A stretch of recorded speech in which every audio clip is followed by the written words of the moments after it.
Tumekuja hapa kufanya kazi kwa lengo moja, hatukuja hapa kusumbuana. Umetoka huko nyumbani ukijua umekuja hapa kwa roho safi. Tufanye kazi, tushirikiane, tumalize kazi kwa wakati. Tutapili, tutafanya hii kazi kwa magroups. Kuna vifaa tofauti hapa, na hapa kazi tofauti.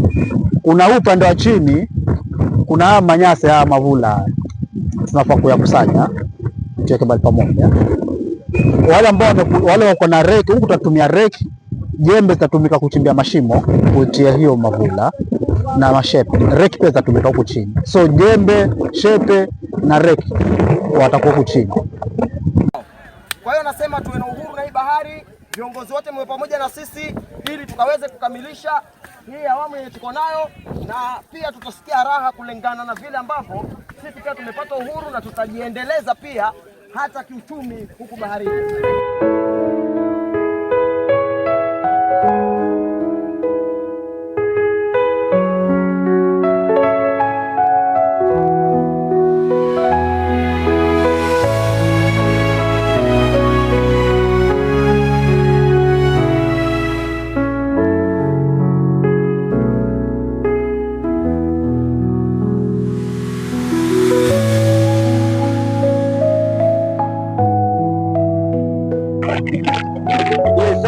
Tunasema shukrani sana kwa viongozi wetu.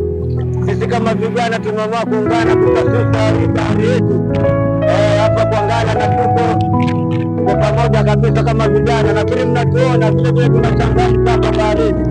Hivi chini yetu na kila kitu kinaendelea kuwa sawa, na kila kitu kimeendelea kuwa sawa kabisa. Nasema asante sana kwa viongozi wetu, tuko pamoja na nyinyi. Kwa nini nani pia tuko kadi na nyinyi pamoja sana. Asante sana.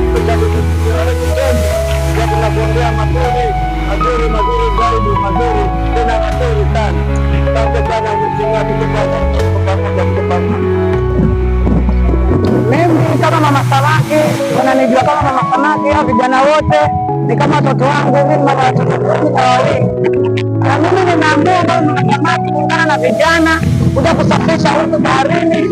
Hata nikipata mahali kama hapa, kama nachoma samaki, wageni wakikuja wanafurahikia, na mimi nitakuwa napata upato yangu ya kulea familia yangu. Kwa hivyo namshukuru mheshimiwa wetu Chomtende kwa kupatia hii ambapo tuungane kufanya nini kwa pamoja.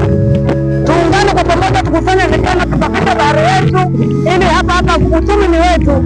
Manake watu wengine wa mbali, kwa nini tuache watu wa mbali waje wajivunie bahari na sio wetu hapa? Sisi tunataka tuungane kwa pamoja, tufanye hili mpaka tamati ya mwisho wa hii income iwe inaingia kwetu kama vijana na kama wamama. Mimi naitwa Mama Samaki. Nashukuru.